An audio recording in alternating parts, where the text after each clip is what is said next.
Okay, fine. Rabotai, we are continuing in the halachas of a yoledes.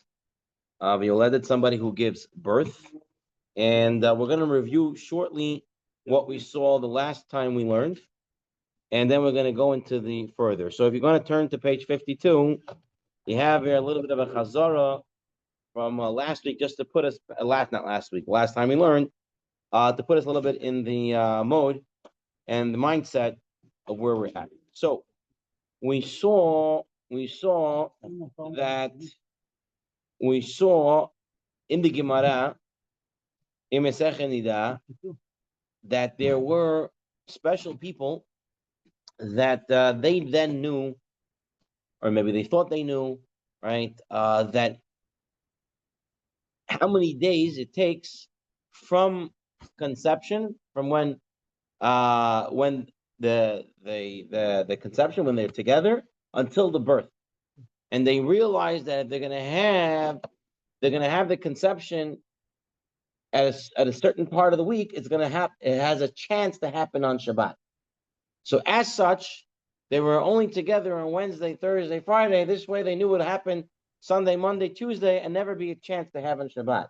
And the Gemara brought that down, that there were some great tzaddikim that made sure that the way they were, that when they had conception, that would mean that it should never happen on Shabbat. Now, obviously, today we can't do that because the science doesn't work like that, and a lady can give birth months in advance, weeks later, whatever it is.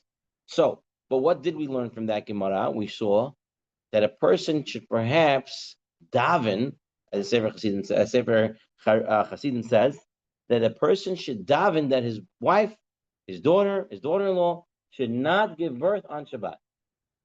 So when they get, so when they come to the 9th month, says Sefer Chassidim, and the Yalkut Yosef quotes this as well, as practical approach, that when they get into the 9th month, you should be davening, they should not give birth on Shabbat. Because you don't want to set up yourself to be Mechalel Shabbat. Even though when she is in the state of giving birth, it is a Chodesh Yesh Bo Sakana, and you're allowed to do everything for her, and we'll see the limitations to that if there are any. Yet we still don't want to come to that opportunity of being Mechalel Shabbat or just desecrating Shabbat. No, it's not a mitzvah. That's what I'm trying to say. That's what I'm trying to say. The Gemara tells us that we should do what we can to prevent not giving birth on Shabbat. Now, if you have to give birth on Shabbat, it's a mitzvah. I'm not saying it's not. 100%. But you should do what you can to prevent it. Okay? So, therefore, some say to daven about it. The Kaf HaChaim says, listen, don't meddle into Hashem's plans. Exactly. Hashem has plans. The person should give birth on Shabbat, so don't daven that. I was going to say this. It's not to us. Hey, so the Kaf HaChaim beat you to it. Kaf HaChaim beat you to it. Okay. So, you write your own saver. Maybe you'll beat someone else to it. The Lamasa Yaakov Joseph brings it down as practical halacha that a person should daven that they don't give birth on Shabbat. Now, what does all this teach us? That even though you could be Mechalel Shabbat for a woman who's giving birth, you should do your best to prevent excessive Mechalel Shabbat. What does that mean? Okay. All ladies, when they go to give birth, they like to have what's called a go bag. You know what a go bag is? So the go bag is a bag where they have things that they have to take with them to the hospital. Change of clothing, cell phone, battery pack, charger, other things that they might need when they're in the hospital. Also, if she knows she might have to give birth on Shabbat, right? She's in her 9th month, she knows she has to go to the hospital. She knows that if she's going to start looking for things, she might have to throw on some lights, right, in the house to find these things. Listen to the case. I'm talking just to you. All right. So, what? When you're driving there, if it's going to be needed for her, yeah. Yeah. If it's going to be needed, yes. But if you know that it's going to be needed, like it's in the summer, then you should set up the car already. If you're gonna have to drive her, set up the car. The air conditioner is already on. So when you turn on the ignition, right, you don't have to press any more buttons. It's already on. The air conditioner is already on. Whatever she needs else on. The lights are off. You have to think in advance. You don't know. You don't know. So you think in advance. Once she hits the 9th month and she's could give birth, every Shabbat you have to be ready. The go bag should be ready. If you're going to drive her, the car should be ready. If you're going to have to call out Salah or you're going to have to call an ambulance, you should have them on speed dial. If you're going to get a taxi to take it to the hospital, you should already have it predetermined, paid in advance, whatever it is, however you can set it up. Whatever you can do to minimize the Chilul Shabbat, you should be doing that. That's what we learn from this Gemara. That's what we learn from the Sefer Hasidim, is that minimize Chilul Shabbat. Why you have to be Mechal Shabbat more? Yes, you can save her. Yes, you can do everything you need for her. That's all true. But Shabbat, try to minimize Chilul Shabbat, especially if you know what might happen on Shabbat. Okay? The question that we dealt with with Rav Shlomo Zalman was she knows that she has to give birth soon, and it might be on Shabbat. She lives 10 minutes away from her house. And yet there is a family simcha or family event that is an hour away from her house and an hour and 10 minutes away from the hospital. Does she have reshus, permission to go to this family event? Because now if she has to go to the hospital, she's going to have to travel a lot more, doing a lot more Chilul Shabbat, right? If she would have stayed home, it would have been a 10-minute Chilul Shabbat and not an hour and 10 minutes. Right? So Rav Shlomo Zalman said that her case is not a vadai that she's going to give birth on Shabbat. Because she's and right, she's not dilated. She's not this. She's that. She's just. It's extra. She give birth on Shabbat, and as such, and he brought other reasons also. We're not getting to all the reasons given Lach Lamaisa. He says that it would be okay for her to go to the Simcha. Is nothing to worry about. But again, she should probably have with herself the go bag, and she should have with herself whatever she needs to go straight to the hospital, rather than starting to make stops and other things like that. Nobody thinks. No. Don't say nobody thinks like that. Say nobody thinks in general. My wife 4 years ago, she had the bag. She had the bag ready. What are you talking about? There are some people who prepare, and there's some people who don't prepare. Yeah. Rabbi Avram, you wanted to say something? No, I was calling my wife. I'm sorry. Okay. No, women should prepare the bag. Yeah, no, everyone is prepared. The only question is how prepared and how in advance they can be prepared. So with the first baby, Baruch Hashem, they get the bag ready very early. Okay? And the second baby, also they try. It comes to the third, fourth, fifth, sixth baby, you're ready. All the other kids are driving you insane that you don't have a chance to prepare the bag. So until you actually have to end up going, the bag is not ready. By the time you give me birth at that time, you already gave birth before the bag was ready. Again, this guy. Stop saying who thinks. Before. No.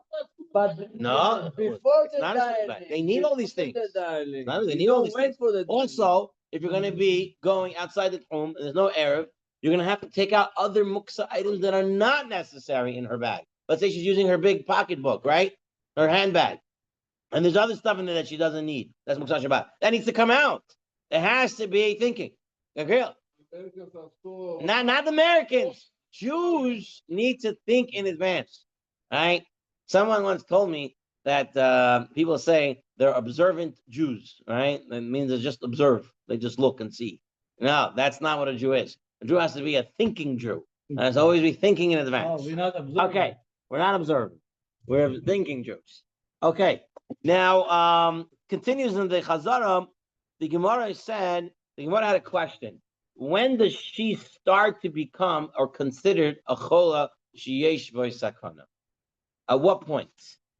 So the Gemara gave 3 opinions. The first opinion, the Gemara said, if she's on the birthing chair, which would be today when she's on the hospital bed. Okay. The second opinion was then blood starts to descend from her, start to come down. So she's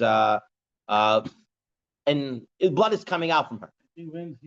And others, the Chayrim in the Gemara said that is when she cannot walk anymore, and her friends have to carry her. She becomes incapacitated. Okay, she cannot walk normally, and they have to drag her, so to speak. So which opinion do we go with? The Rishonim who argue which one, and the Ramban.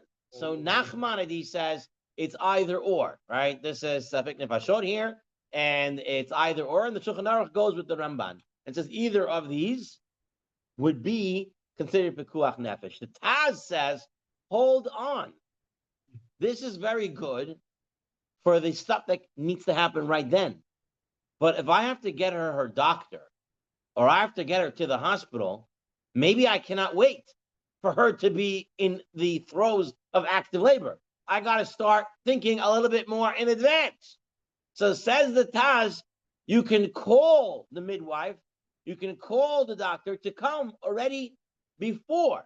So once she starts having some contractions, whether it's 10 minutes apart, 20 minutes apart, depending if it's her first baby, the second baby, the matzav that she's in, okay? Or if the doctor says, get her to the hospital, she needs to get there right away. In all these situations, you can already, before these things happen, before she's on the birthing chair, before blood starts coming out of her, before she can't walk anymore, even before this, you can call for the doctor, you can call for the hatzalah, you can call for whatever needs to happen, you can call in order to get her there. Because these things you can now do everything for her, but these things you have to do in advance for her, says the Taz. And the Mishnah Berurah, and that's on page 53 in source 6, in review number 6 over there. One needs to call Mivta from a distance. When we call her as soon as labor may be starting. Right? Once you think she might be going into labor, you already have Rashut to take it to the hospital, take it to where she needs to get, and stuff like that. Now, those who will give birth more than once or twice will start to learn that if you come to the hospital too early, they're just going to make you wait there. Okay? So, especially with your first baby, you're very nervous, and you want to make sure you're in the right place at the right time, and you go to the hospital, and they tell you, no, you have plenty of time. Right? They make you wait, they make you walk around the block, they make you come back, and then they tell you come back tomorrow and stuff like that. So you have to really figure out where it is and stuff like that. It comes with experience. But once you think that she's in labor on Shabbat, you're already allowed to call for the taxi, for the ambulance, or whatever it is. Okay. We mentioned that as well. Oh, the last question we dealt with last time we learned, and then we'll start the new stuff, was what's better? Driving my own car or getting a taxi or using an ambulance? Okay. So using my own car, getting a guy to drive, or using an ambulance? Which one is better? Good to drive. Okay, so You pay to taxi. we said as follows. If you're getting a guy doesn't delay in anything, okay, and getting a guy he's going to come on time as you call and everything like that, then probably you should go with the car, and you should probably go with the guy, and you should probably go with a private car. Why? The private car is using less fuel, okay, whereas bigger ambulance trucks use more fuel, right, which is using more energy, which is making more Chilul Shabbat. Has some sirens and stuff like that as well. But if you can't get the guy and you can't arrange it, then one can drive it themselves. We also said using an electric car would probably be better because electricity is not really aish, right? Whereas a car with an actual ignition and fire and sparks like that, it might be aish, more of a malachos, and an electric car is less of a problematic thing. However, where Mordechai Eliyahu says, he said, no, use an ambulance dafka. Why you want to use an ambulance dafka? He said, because you know what's going to be going on. The traffic, the what, the which. Then he says even more, the person, especially the husband, this is my addition to what he was implying, or Mordechai was implying, that the husband could be nervous, the driver could be nervous, right? Because when the husband is driving, the wife has no problem to scream at him, drive faster, drive this, drive that. But when she's in the ambulance, she's not going to scream as much. Right? There's other people around. So he might get nervous, he might not be able to do this, and stuff like that. Now, we're going to see that if you're driving your car, if the person's driving his own car, he should, to the best of his ability, do everything with the shinoi. Opening up the car with the shinoi, starting the ignition with the shinoi. The only thing that we saw, right, so if Shlomo Zalman said, the only thing he shouldn't do with the shinoi is the actual driving of the car. All right? You don't want the guy holding out the steering with the pinky or with his nose because he's getting into an accident. It's even worse. All right, he's driving with his elbow, because he wants to make a shinoi. No, so the shinoi is getting into the car. There's other stuff that you can do that's not going to affect anybody else in the car. And this is only if you need, if you can. If it's too, you're too serious and you have to fly and you have to just do it regular. But we're going to see why we want to use, because usually when someone's at a risk of death, right? We don't want you to use a shinoi. That's what we saw. We don't want you to use a shinoi. So why by a yoledet we do want you to use a shinoi if possible? We'll see. We'll see why. We spoke about it once in past, but we'll see again. Okay, and that's actually what's going to take us right now. We're on page 33. Yeah. Always someone who's pregnant is always No. Once she's in labor. In labor, she's in sakana. Yeah. Once she goes into labor, we consider it a chodesh. We're back on page 33, Rabotai. Don't you know when she's around when she's gonna give birth? The doctors just tell you when she's gonna. Okay, and so why is it sakana? the labor itself is a sakana. Why is it sakana? Being in labor is a sakana. A lot of people die from that. Exactly. Right? We say Ago, we say it in every the they die over there. you ever sit there? We say in the Bamei Madlikin every Friday night. What do we say? Come All right. It says in here in the Bamei Madlikin that we say every Friday night. We say, okay, here we go. And here we go. No, before this. Okay. Exactly. They would die in their childbirth and giving birth. Okay. Rabbi, why you go so far? Now, someone once I saw once she died in childbirth. when Benjamin was Childbirth born. is a very dangerous thing. I'll just tell you that it's How still. many of them died? There are how many of the? You're saying good. You're saying good. That's why I want to use a shina because it's a natural process. How many did them die? Like the statistics of it. The statistics? The statistics of it. 100 years ago, a lot of them died. Today, people still die in childbirth. You should never know about it. People still die today in childbirth. Today, a lot less. But It's a lot less. On those days without a doctor, my mother used to If you ever heard in a hospital, a lot of hospitals call them code H. Code H is a code hemorrhage. She's giving birth, and all of a sudden, she started losing all her blood. They can't stop the blood. They have to get massive blood transfusion going into her and stuff like that. It's very dangerous. Sometimes they even miss it. They miss the bleed, and then she can die a few days later. We had such a case happen recently in the hospital. She had a bleed, and they didn't realize she was bleeding out, and they had her there for a few days. They sent her home, and then she came back to the hospital, and by the time she came back and everything again, she ended up dying. They didn't realize what was going on. So things can happen. It's dangerous. Anyway, let's go into the sugya itself. Here we're on page 33. We're on page 33. We're on source 20. This comes from a Gemara in Masechet Shabbat. Page 33, Abutai. Page 33. Okay. Everybody has the page? 33. Okay. Says the Mishnah.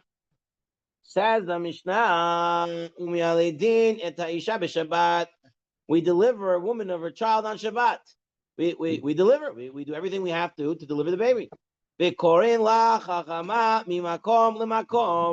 And we summon a midwife for her, even from one place to the other. And we're going to be mechalel the Shabbat for a person, for the woman who is giving birth. So you see, you can call the doctor. You can call anybody that's needed. We're going to see that shortly. Okay, now this part wants us to take a look now at another Gemara, and the Gemara says as follows. Mikidi. Okay, let's see. You said you can birth the woman. And you said that you could also mechalel Shabbat. What is it coming to include? All right. It's coming to include what they taught, the rabbis taught in the Braita.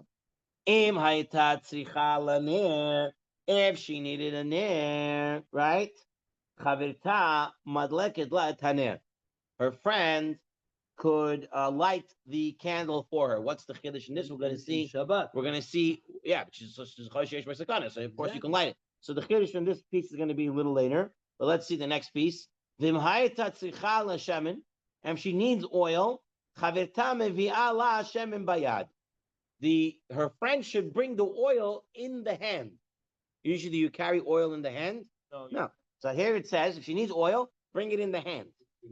Bring it in the hand. That's exactly what it means. Bring it in the hand. V'im eno sipek bayad, and if it's not enough in the hand, she needs more. Mevi'ah b'sa'ara. She should bring it in her hair. Okay? In her hair. This is to make the Chilul Shabbat less. Oh, very good. What's the problem with carrying in the Rishut Um, What's the problem? No. It's yeah, it's the carrying. Carrying in a Rishut Hotzah, yeah. Yeah. So he wanted to do it less. So mevi'ah b'sa'ara, how is this? How they used to carry oil in their hair? The hair is thick. The hair would absorb the oil, Exactly. and then they would wring it out. Black oil. Yeah. Told a bunch of barbers, told a bunch of inmates, touch your hair, when you use it, soak up the oil. Yeah, that's what they did. They used to soak it up. Oil is like a plastic. Okay. And after you take the oil, the oil, it's like a It's plastic. a story in the Gemara then where you this person, the woman's hair became uncovered. Someone uncovered her hair, and she wanted to sue him. And so they wanted to see if she really never uncovers her hair. So they spilled oil in front of her, and then they saw what she was going to do. And then she uncovered her hair to absorb the oil. Oh, so you uncover your hair, so you have no case. Okay. The main sipik v'sa'ara mevia love b'chli. If it's not enough to carry it in her hair, you need more. You need more oil, so you can You can bring it in an actual kli, an actual vessel. And continues the Gemara a little later on. And Rav Ashi says, even if you say that there is squeezing out of the hair, which we say lalacha there isn't, she can still bring it in her hair. How? She can tie the vessel to her hair, right? So she's carrying it in an interesting way. Now here is the key phrase of the Gemara. As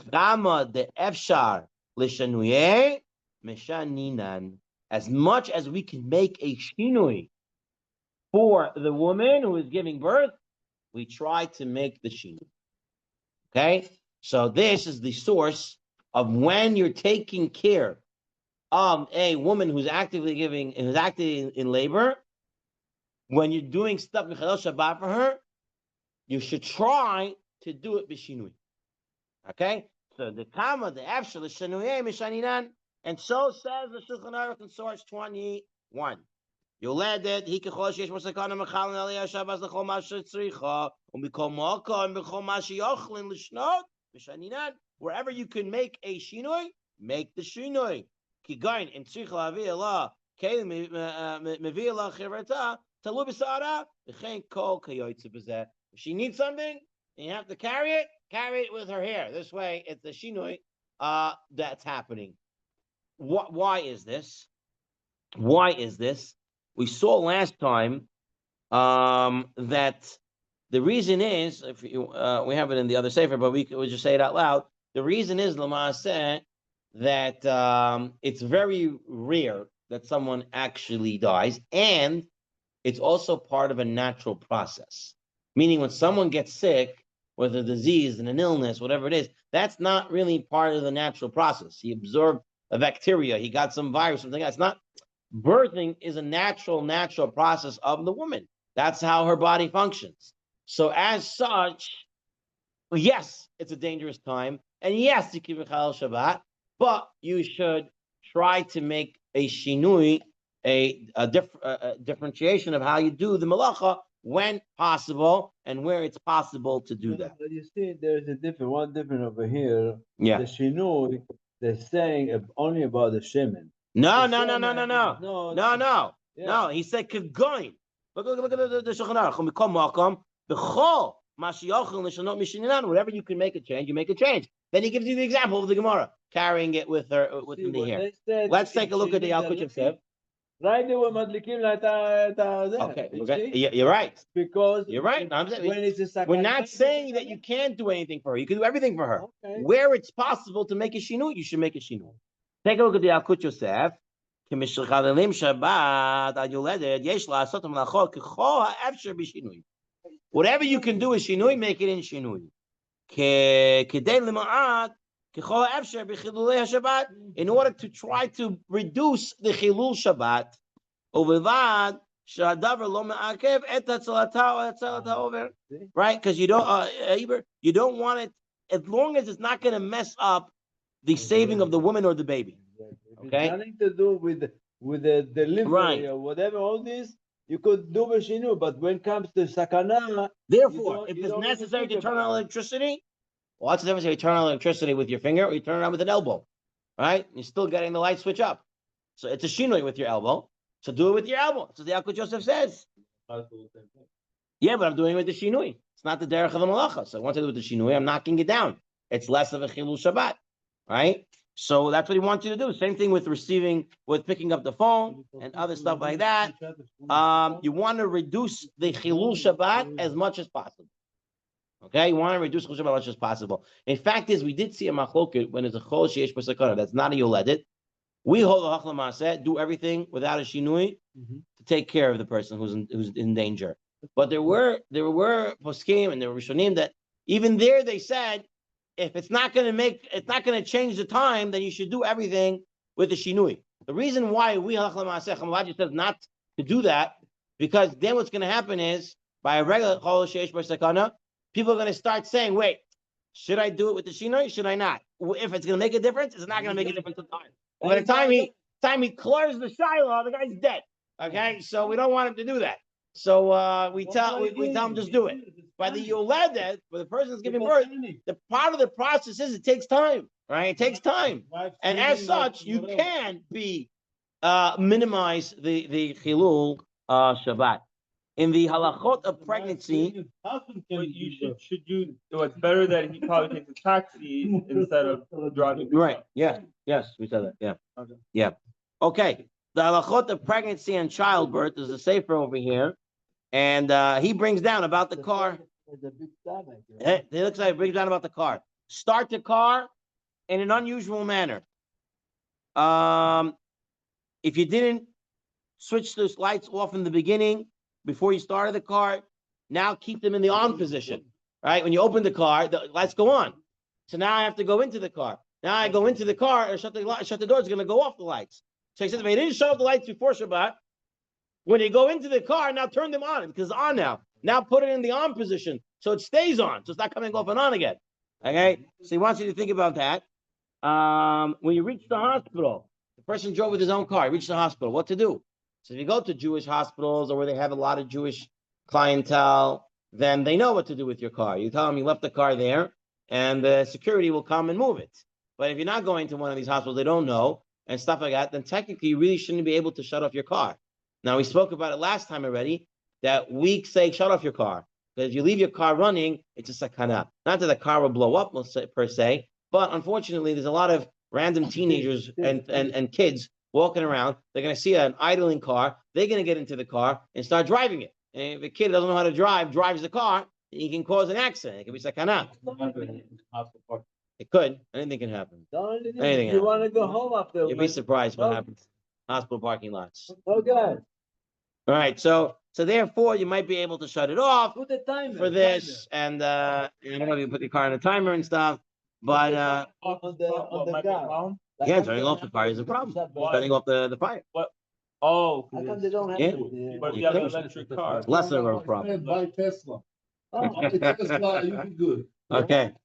maybe get some, So a person has to business. cheshbonize all these things. All right. So Baruch Hashem, we have children. Our wives are giving birth. We have to really think about these things before we come to that stage. I remember when my wife and I we got married, we had our first baby was coming. We bought they had like this English pamphlet, this little book that said laws of giving birth on Shabbat, and it had inside there a lot of the halachot that a person can read and be at least somewhat familiar with when giving birth on Shabbat. Did to know. you tell your wife Okay. not to get birth in Shabbat?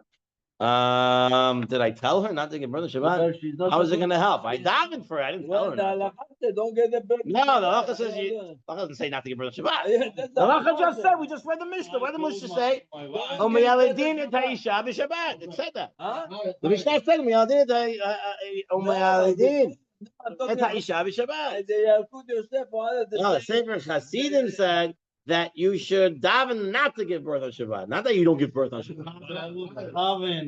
Hashem decided this way. Well, why you tell her? What tell her? You see that? That's So it. you are with me, right? You're gonna daven and Hashem decided you should have the baby in Shabbat. You do your part. God does his. You know what? I always told my wife. Here, let me. Oy vavoy, you're gonna have kids in Shabbat. But it's she. My brother was born on All Shabbat. right, let me. I have two of my kids born on Shabbat. Let me tell you guys these things. See, ethnic is important. This comes with age, I believe. There's things are broken up into parts, into two sides. All right. There's one time. There was a wedding that was going on in the community, and I didn't get an invitation. Okay, I'm not keeping a grudge or anything like that. Fine. I saw this guy later on. He tells me, "Oh, you know why I didn't give you the invitation? I didn't even ask him." He says, "I know it costs a lot of money to come to weddings, so I didn't want you to have to pay for it." So I told him, "Shkoyach." I said, then afterwards I was thinking about it. I said, "Well, there's two parts here. To invite someone to the wedding, that's, I'm giving you a little respect. I'm inviting to the wedding. That's one part. And then the second part is, am I going to go to give you the money or not? Things have to be broken up into two parts. All right. There's A and there's a B. The same thing here. There's an A. We try not to give birth on Shabbat. We try to prevent Chilul Shabbat as much as we can giving birth on Shabbat. But the Ma'aseh, if it comes on Shabbat, you do what you have to do. That's the B part. Okay. So it's the A part and there's the B part. We make everything special. I can make anything for you special. I'll say that a person born Shabbat is not a Gilgul or something. Yes, there's such a there's such a statement. Oh, another thing. I don't know all these things. But we see we're talking halacha here. You're telling me all these other mamaris over here. I know the halacha. Okay, Rabbi Isa. We're on page 36. Okay. How much? Meaning, we said that the woman who's giving birth is a cholish yesh sakana, and you can do things for her. We saw that we should minimize the chiluls if possible, but how much so? Meaning, is she saying she needs something, but she really doesn't need it? Here, let's go ahead. Says the Gemara. Amar Mar. You have it, Rabotai?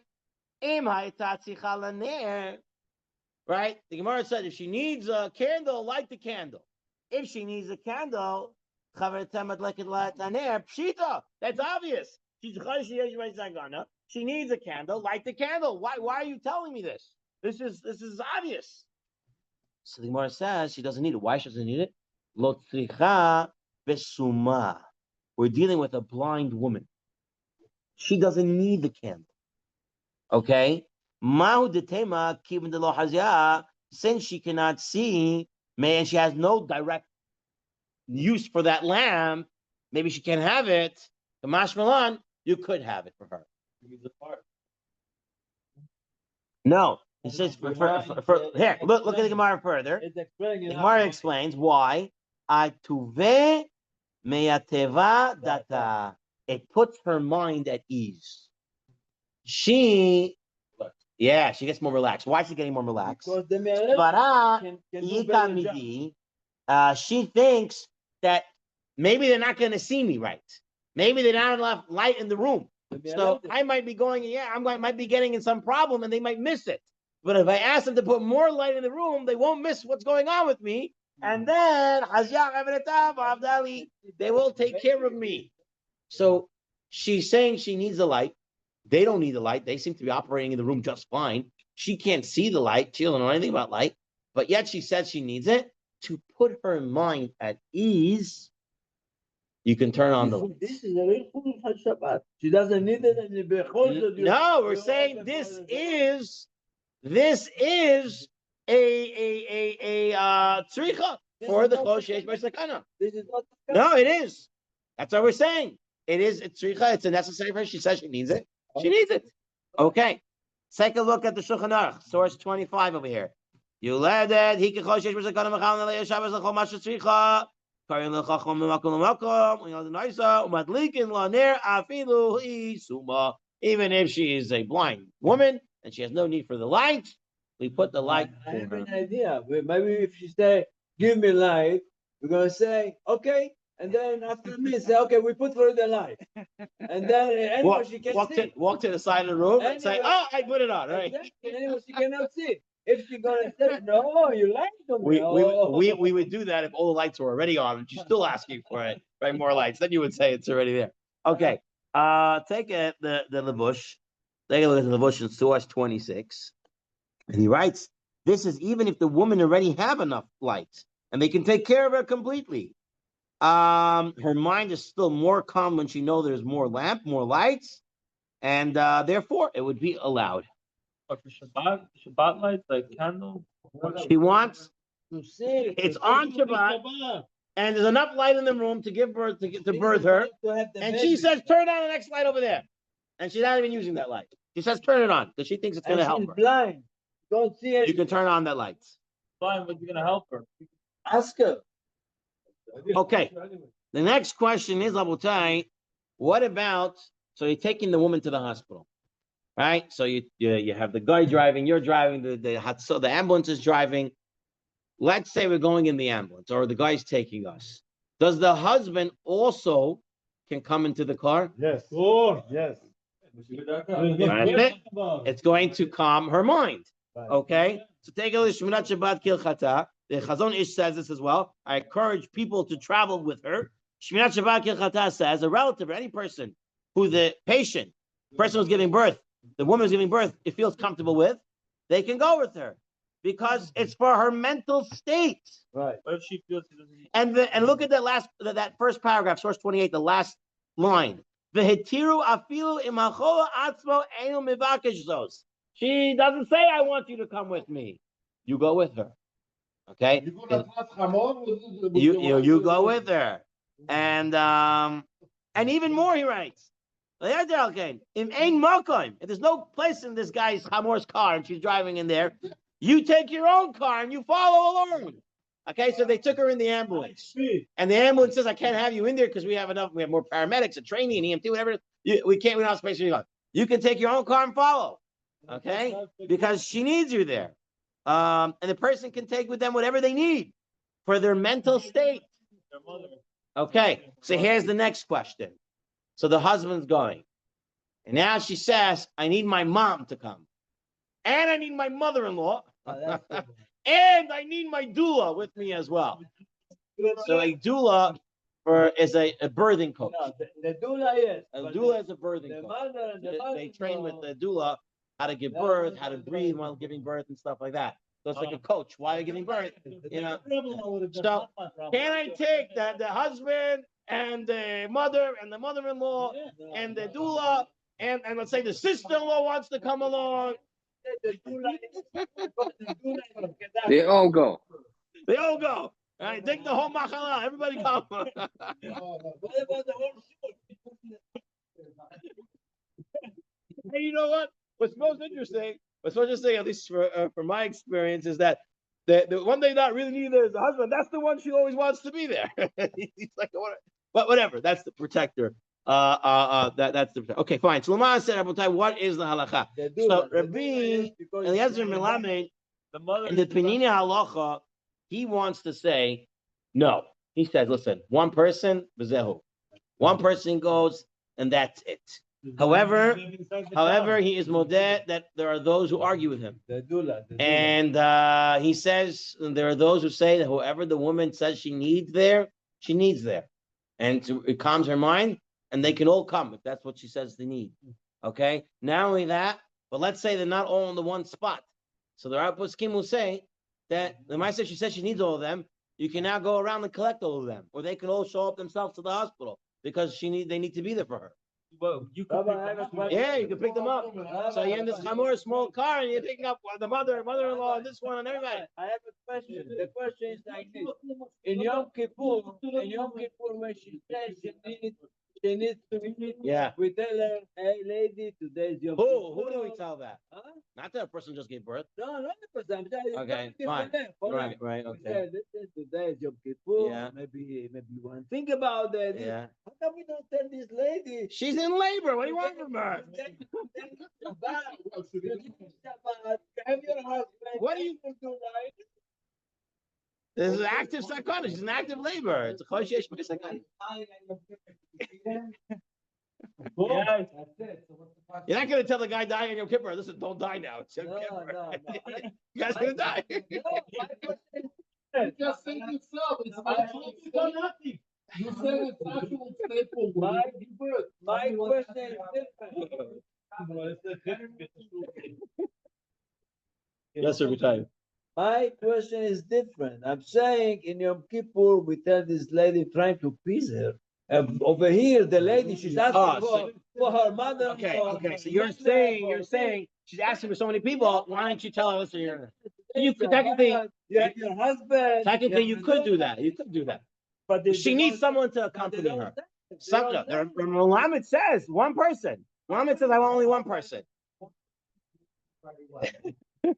Other poskim say, listen, if she says she needs everybody there, everyone can come. You can pick them up, but they can get there on their own because they're needy there. I had the gun also. Both together. So he brings here the Sefer Pua, the contemporary Sefer. I don't know the author of the Sefer, but Sefer Pua. The Sefer Pua, he writes, woman giving birth is greatly in need of a doula or a birth coach for the birth. She may ask her to come as well, and it's permitted for the doula to come on her behalf on Shabbat. So he comes out saying, if you need somebody, she needs to be there, they can be there. In the laws of Shabbat, Rabbi Nachshon also similarly says, one may also call a labor coach to assist in the birth, even if there's sufficient staff at the hospital. We're going to see, even if there's all the doctors are good there and everyone's the best, and she wants her one doctor that she wants to go somewhere, and she says, get me that doctor, then you can bring that doctor down as well. That's their doctor. She wants them. Anything that she wants to put her mind to ease, you can bring it. All of a sudden now, come. Anybody wants to come. It's two different ideas. No, it's two different ideas. I'm going to do for her anything I need. While I'm doing it, I should try to be cutting down on the chilul. All right, but I'm still doing it. Here, she is saying, I need this. So she needs it, she needs it. It's two different She things. needs also $1 million. Don't bring her $1 million because she's gonna be late. Exactly. Okay. I will tell you. I had to actually ask the rabbi, ran to the rabbi, I said, can I bring my mother-in-law also?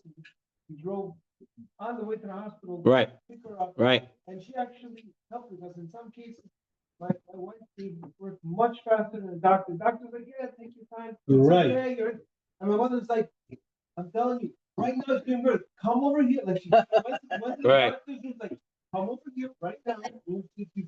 And she was right because she was. In one case, like she even noticed that You're right. like the vital signs of the Maybe, yeah. was like starting to go down, and she's like, something's not right here. And Right. this is like, That explains why it puts her at ease. Right. I'll tell you this, but there, anytime Excuse me, anybody's Rabbi. in the hospital, anytime Rabbi. anybody, yeah. Can you say, I didn't hear what you said, that Rabbi Agari? Yeah, Rabbi Agadi was saying that that he has practical experience where having the mother-in-law as well in the hospital is a very important thing. Take always your mother-in-law with you. There's no question about it. what have my mother do with the when you go, we get to the hospital, my mother-in-law goes with the wife, I go to the food stand. Food what? Okay.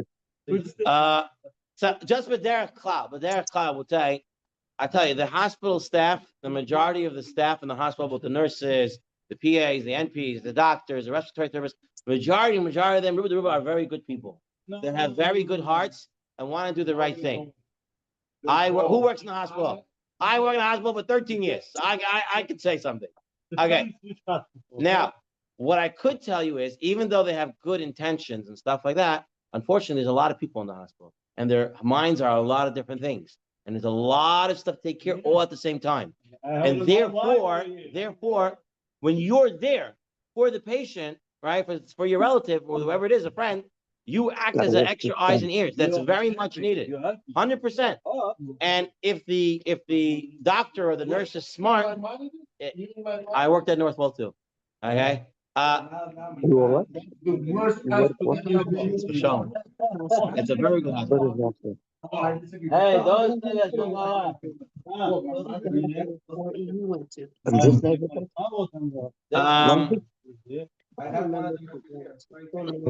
Why all the retards Oakland Minya? Why would I have to go? The old retards next to me. I don't know why. So Rabbi Reisman once shared. So it's going a little out of the halacha right now. Yeah. But Rabbi Reisman once Who is shared. Reisman? He said that he once came to his Maimonides hospital. His mother was there, and he came to visit his mother. And his mother was saying, "All the nurses are angels. They're all angels. They're so nice. They're so good." And he sees they're coming in and they're so nice. And then he goes home, and he goes to the shul, and he has someone in his shul whose mother is also in the same hospital on the same floor. And the guy says, "Oh my gosh, the nurses there are terrible. The doctors are terrible." So he comes back. He says, "I don't understand." He tells his mother, "How are you saying everything is angels? Everything is good?" She says, "I don't know. Everyone's so great." So you have one room that's going great, and the other room is going.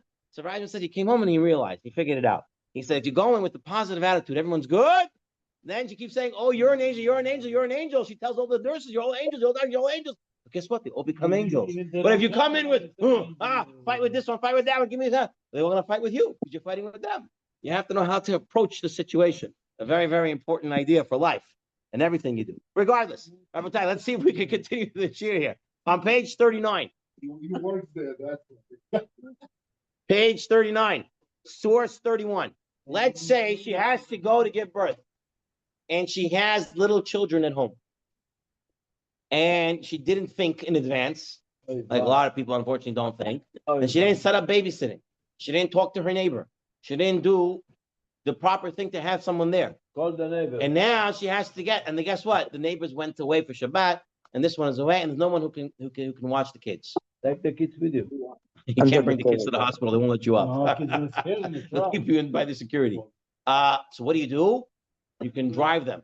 You can take them in the car as well, and you can drive them to someone who can watch them, if need be, because it's a sakana nefashot for the child to stay home alone.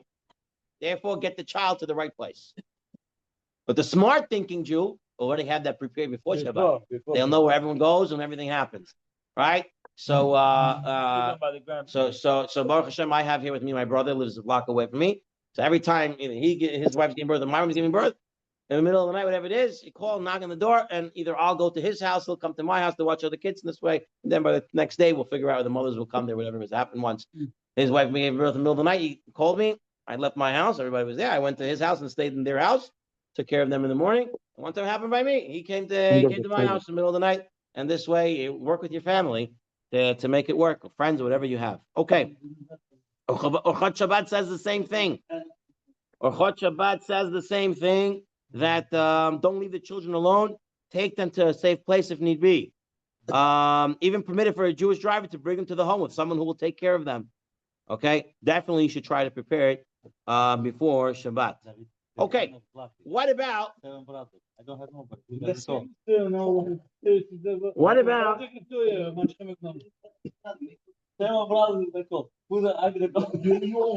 Your sister, your friends, your friends. Will take care of their kids. Your kids are old enough. I know Italian. Okay, I will tell you. You have babysitters in the house, you two older girls. What are you worried about? Okay. I will tell you, let's say we have to take it to the hospital on Shabbat. And there's the closest hospital over here, St. John's. Okay. But then she wants to go to Mount Sinai, South Nassau. All right. One Healthy Way, right? I think that's the name of the street there. One Healthy Way. And Mount Sinai and Oceanside, right? She wants to go there. That's further. Right? So can I take her to the further hospital? Yes. Same idea. You put her at ease by taking her to the hospital where she wants to give birth in, what's easier for her, what's better for her. Right? You don't want to take her to the hospital just because it's the closest hospital. All right, you should never actually do that. Go to the closest hospital. You should research which hospital is known better for the things that you need. Okay. Yeah, so I is one of the best for childbirth and for heart attacks. Heart attacks and childbirth is Maimonides. Okay. Other things you have to know where to go. For example, the ambulances. Let's give you a muscle. If they think you're having a stroke, not every hospital can take care of stroke patients. They know which hospital is a stroke certified hospital. But even stroke certified hospitals are different certifications. It's primary and tertiaries, right? The primary can just do a test and you have something small that can fix you up. But if you're going to need big stuff, you got to go to the tertiary hospital that has the complex, comprehensive stroke program. So you have to do these things. You should know where you're living and know what's around you and know where to go. If something has to happen up, you have to be thinking, like we spoke about in the beginning. Don't just live life coasting. You have to know where you are and you know your surroundings. Okay, we talked about calling a private doctor if needed. On page 40, let's say the guy says, I want to go. She says, I want, she doesn't say anything. He says, I want to take her to the further hospital, not because it's better in its staff and stuff like that, but they have a better kashrus there. They have a better ashgacha there. All right, the food is better there. Rav Gosner says that's not a significant idea, not significant enough of a reason to be Mechal Shabbat more because you want a better ashgacha. Bring food from home, bring food from outside, whatever you need. But that's not a it's not a reason to be Mechal Shabbat more. The Penina Mr. Halacha. Abraham, first mute yourself, Mr. Abraham. No, it's a very Israeli question. Yes, it is Israeli question. Like to go to Shari Tzedek versus any other hospital. I come from Israel. It's like, I don't need discussion. I'm like, you don't keep OU. It's like, oh, it's OU. Oh, okay, I can hear it. Like they whatever. It is the whole like they like the politics of kashrus. Like 90% of them are fine, but everyone. Okay. Although the Penine Halacha says, what happens if I know that one hospital is more careful with Chilul Shabbat and their nurses and doctors are more careful of how they document on Shabbat and stuff like that? Again, more likely in Eretz Yisrael, but not only in Eretz Yisrael, but more likely in Eretz Yisrael. And this hospital is more, halacha and taking care of stuff for Shabbat, then that would be a reason to go forward further to that, even though the other hospital is just as good. Not too far. In the laws of Shabbat, he writes about a woman who's married to a Kohen, and she knows that one hospital is less likely to have a dead body in the hospital than the other. And let's say she knows she's giving birth to a boy, or whatever it is. So some say better not to check if it's a boy or girl, so they have space, whatever it is. And he says that would be a good, valid reason to go further on Shabbat to a hospital that more likely not to have a dead patient in there. Sometimes they're standalone, like birthing centers that function like a hospital and don't have any other population of patients there that can die and stuff like that. People don't die in a hospital? No, I'm saying it's like a private, it's like a specialized birthing hospital. It's like a wing or whatever it is, separate, that there's going to be lesser issues of a dead body. So let's say it's not. Let's say it's not. Like what if you walk through, but it's like the roof doesn't cover fully in certain sections. Right. Make like loopholes so that you could be. Right.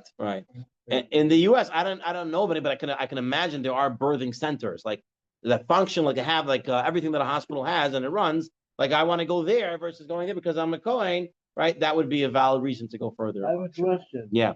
If Be'ezrat Hashem tomorrow, yeah, Bet HaMikdash is gonna be, the Kohanim, they need to go. They need Parah Adumah, or they don't need Parah Adumah to work in Bet HaMikdash. No, to work in Bet HaMikdash. Okay, for the stuff that they need Parah Adumah. Okay, so they need or they don't. Right. Yeah. I'm asking you. Yeah. Yeah, right. Right. So what's the difference? The Kohen now is. So why do we say it? So why do we say a Kohen shouldn't walk into a cemetery? Because why do we say a Kohen shouldn't fly in a flight that we know will go over a cemetery? He's by a day. And the cemeteries, by the time you go. Who cares if it's a dime or not? If it's going to be more, if it's not going to make a difference. I said there is an Indian of more and more tumor. You don't know. Right. You want to avoid extra tumor. So here you have an opportunity to avoid it. You avoid it. Okay. We have a few more minutes. Let's get into another topic over here. A topic of postpartum care. So we know that she becomes a chodesh yesh bo sakana at the stage that she becomes into active labor.